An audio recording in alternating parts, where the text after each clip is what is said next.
नमस्कार मंडळी, पुन्हा एकदा आपल्या नवीन एका व्हिडिओमध्ये तुम्हा सगळ्यांचं खूप खूप मनापासून स्वागत करते। हो, तुम्ही थंबनेलला पाहिलं अगदी बरोबर आहे। आज आपण कोथिंबीरवरती कच्चा बटाटा घालून खूप भन्नाट अशी रेसिपी तयार करतोय, जी की यापूर्वी तुम्ही कधी पाहिली नसेल किंवा बनवली सुद्धा नसेल। चला तर मग रेसिपीला वेळ न करता सुरुवात करूयात। तर त्यासाठी आपल्याला इथे मूठभर अशी कोथिंबीर घ्यायची आहे। आता पाहू शकतात इथे आपण मूठभर कोथिंबीर घेतली आहे। आता ही आपल्याला स्वच्छ पाण्याने धुवून घ्यायची आहे। सुरुवातीला मी धुवूनच घेतली होती, पण दाखवायचं म्हणून परत एक वेळा तुम्हाला मी व्हिडिओमध्ये दाखवलेलं आहे। आणि खळखळ पाण्याने छान असं मस्त इथे कोथिंबीर देठासहित धुवून घेतली।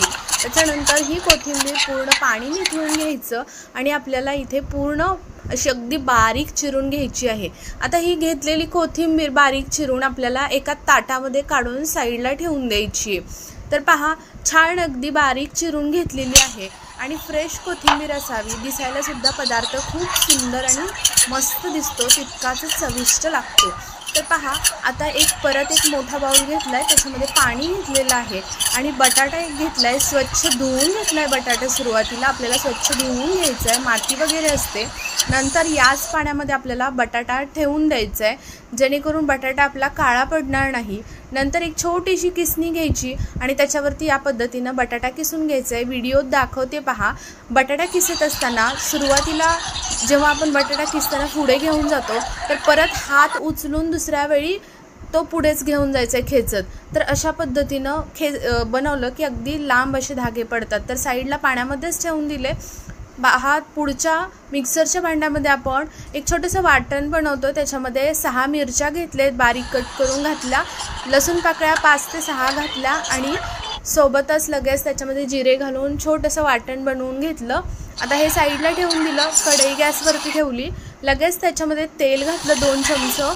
त्याच्यानंतर त्याच्यामध्ये 1 चम्मच जिरे, 1 चम्मच मोहरी घातली, तीळ घातले 2 चम्मच आणि त्याच्याबरोबरच आपल्याला पाव चम्मच त्याच्यामध्ये हिंग घालायचं आहे।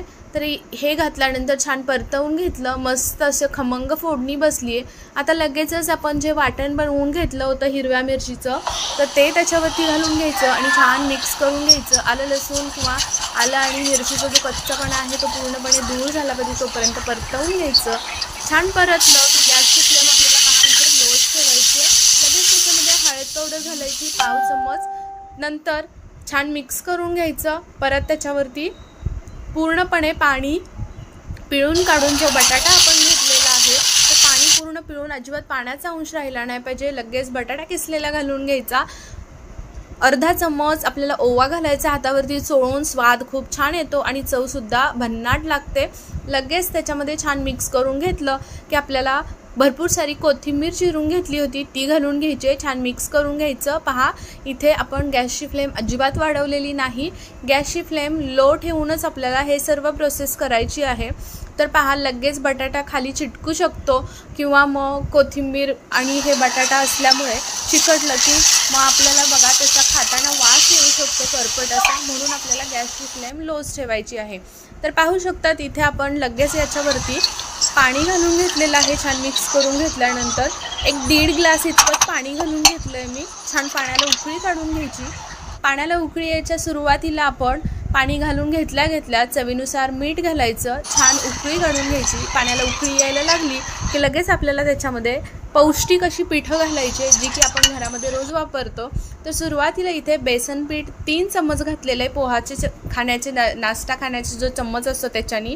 त्याच्यानंतर इथे मी 2 चम्मच बाजरीचं पीठ घातलं आहे आणि 1.5 चम्मच इथे तांदळाचं पीठ घातलं आहे। आता समजा तुमच्याकडे जर बाजरीचं पीठ नसेल तर तुम्ही इथे पहा ज्वारीचं पीठसुद्धा वापरू शकतात।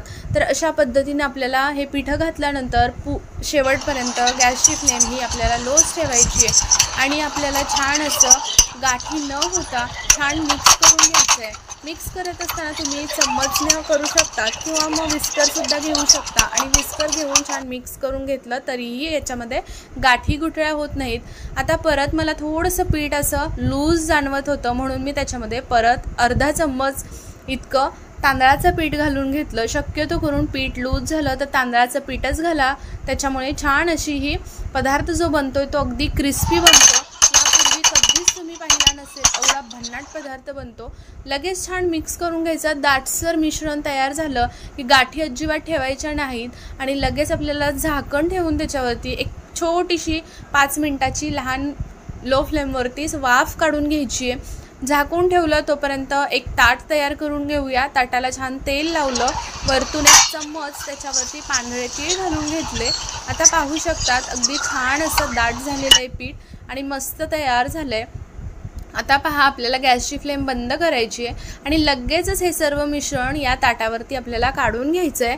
तर हे छान मिक्स करून घेतलं, काढून घेतलं की आपल्याला लगेच स्पॅच्युला घ्यायचा अशा पद्धतीचा असेल तर अजिबात पहा अशा पद्धतीचा स्पॅच्युला वापरला की चिटकत नाही पीठ हाताला किंवा मग स्पॅच्युलाला सुद्धा चिटकत नाही। तर पाहू शकतात अशा पद्धतीने आपल्याला छान असं पसरवून घ्यायचं आहे आणि मस्त एकसारखी लेवल करून घ्यायची, जेणेकरून कुठेही जाड पातळ असं थर राहिला नाही पाहिजे। एक समान असं मस्त तयार करून घ्यायचा थर। तर आता अशा पद्धतीनं खाली तीळ आपण घालून घेतले, त्याच्यामुळे मस्त असं हा पदार्थ बघा स्वादिष्ट आणि वरतून जरी तुम्हाला वाटलं तरीसुद्धा तुम्ही थोडेसे तीळ वरतून वापरू शकतात, पण मी वरतून नाही घातले, फक्त आपण खालच्या साईडने तेवढे तीळ घालून घेतले। एक अर्धा तासासाठी आपल्याला हे सर्व मिश्रण पुन्हा थंड करून घ्यायचं आहे आणि त्याच्यानंतरच आपल्याला इथे वडी कट करून घ्यायची आहे। तर आता इथे आज आपण ही वडी तयार करतोय, अगदी बघा बेसनच्या जशा वड्या आपण बनवतो त्यापेक्षा सुद्धा भन्नाट ह्या वड्या तयार होतात। तर आता पहा इथे आपल्याला लगेच ज्या आकारामध्ये तुम्हाला कट करायचं आहे त्या आकारामध्ये कट करून घेतल्या। पाहू शकतात अगदी जवळून दाखवते, खूप मस्त अशा वड्या तयार होतात। तेल गरम करून घेतलं लगेच आणि मीडियम फ्लेमवरतीच आपल्याला गॅसची फ्लेम अजिबात लो ठेवायची नाही किंवा मग गॅसची फ्लेम हायसुद्धा ठेवायची नाही। पुन्हा मी सांगते, बऱ्याच वेळा पदार्थ तळत असताना खूप साऱ्या जणांचा पदार्थ तेलकट होतो किंवा मग तेलामध्ये सुटला जातो किंवा पूर्णपणे तेलात असा मिक्स होऊन जातो। तर अजिबात पहा इथे तेल गरम करून एकदा घेतलं आपण कडकडीत की जेव्हा पदार्थ तेलामध्ये घालतो तेव्हा लो अजिबात ठेवायची नाही किंवा हाय ठेवायची नाही, अगदी मीडियम फ्लेमवरती पूर्ण शेवटपर्यंत कुरकुरीत होईपर्यंत आवाज ऐकू शकता। अशा पद्धतीने कुरकुरीत होईपर्यंत आपल्याला पदार्थ तळून घ्यायचा आहे। अजिबात तुमचा पदार्थ बिघडत नाही किंवा मग तेलात सुटत नाही आणि किंवा तेलकटसुद्धा होत नाही। तर अशा पद्धतीनं पहा आपल्याला इथे अशा कलरवरती या सर्व वड्या तळून घ्यायच्या आहेत। आता दुसरी बॅचसुद्धा आपण तळूनच घ्यायची आहे। तुम्हाला जर वाटलं की इथे शालो फ्राय करायचं तर थोडंसं तुम्ही तेलकट कमी खात असाल तर तुम्ही तेलाचं प्रमाण जर तुम्हाला कमी ठेवायचं असेल तर तुम्ही तव्यावरती थोडंसं तेल स्प्रेड करून त्याच्यावरती जर तुम्हाला अजून जिऱ्याची फोडणी घालायची असेल तर जिरं थोडंसं टाकून छान असं परतवून घेऊन मग मस्त आपल्या ह्या वड्यासुद्धा शालो फ्राय करू शकतात। पण अशा पद्धतीने सुद्धा खूप भन्नाट आणि टेस्टी होतात आणि शालो फ्राय करूनसुद्धा तितक्याच सुरेख लागतील। तर इथे पहा आता मी थोड्याशा ज्या शिल्लक होत्या त्या मी फ्रीजमध्ये ठेवून दिल्या, त्यानंतर मी कधीतरी काढून तळेन। ज्यावेळी आपल्याला कधी खायची इच्छा होते आणि चटकन असं काहीतरी मस्त खायचं असतं चटपटी, तेव्हा तुम्ही अशा पद्धतीनं सुरुवातीला बनवून ठेवलात आणि नंतर नुसतं तळून घ्यायचं आणि खायला घ्यायचं असं सुद्धा करू शकतात। तर अशा पद्धतीनं पाहू शकतात कलर खूप सुरेख आलेला आहे। सर्व वड्या इथे आपल्या तयार झालेल्या आहेत। काहीतरी नवीन असं मुलांनासुद्धा खायचं असतं आणि आपल्यालासुद्धा काहीतरी इन्व्हेन्शन करून मस्त असा पदार्थ कधीतरी असा खावासा वाटतो, खूप भन्नाट लागतो हा पदार्थ। तर एकदा नक्की या पद्धतीनं तुम्ही करून पहा, खूपच टेस्टी लागतो। आवाजसुद्धा तुम्ही ऐकू शकता, वरतून अगदी कुरकुरीत आणि आतून अगदी छान असं मऊसूत टेक्स्चर याला येतं आणि भन्नाट अशी ही लागते वडी तयार होते। आता तुम्ही मधल्या वेळेत असू दे किंवा मग असं काहीतरी छोटासा नाश्ता आपल्याला खायची इच्छा असते किंवा अगदी सकाळलासुद्धा ही वडी तयार करू शकतात, अशी मस्त तयार होते। कोथिंबीर आणि बटाटा घालून आणि सगळी पौष्टिक पिठं वापरले त्यामुळे अतिशय पौष्टिक आहे, मुलांना टिफिनमध्ये देऊ शकता। ही वडी तुम्ही सॉससोबत मायोनीजसोबत एन्जॉय करू शकतात। तर रेसिपी कशी वाटली, आवडली असेल तर प्लीज व्हिडिओला एक लाईक एक सबस्क्राईब जरूर करा आणि आपल्या चॅनलवरती कोणी नवीन असेल अजून सबस्क्राईब केलं नसेल तर नक्की सबस्क्राईब करून त्याच्या पुढील बेल आयकॉन प्रेस करा, म्हणजे माझे येणारे छान छान व्हिडिओ तुम्हाला रोज पाहायला भेटतील। ही रेसिपी तुम्ही कोणत्या देशातून कोणत्या राज्यातून पाहता, कोणत्या गावातून पाहता ते मात्र जरूर कमेंट करून सांगत चला, जेणेकरून मला तुमचे आभार मानता येतील। शिवाय रेसिपी आवडली असेल तर छान कमेंट करून सुद्धा सांगू शकतात आशा करते आजची रेसिपी तुम्हाला आवडली असेल. चला उद्या पुन्हा भेटू अशाच एका छान जबरदस्त रेसिपीसोबत. तोपर्यंत बाय बाय.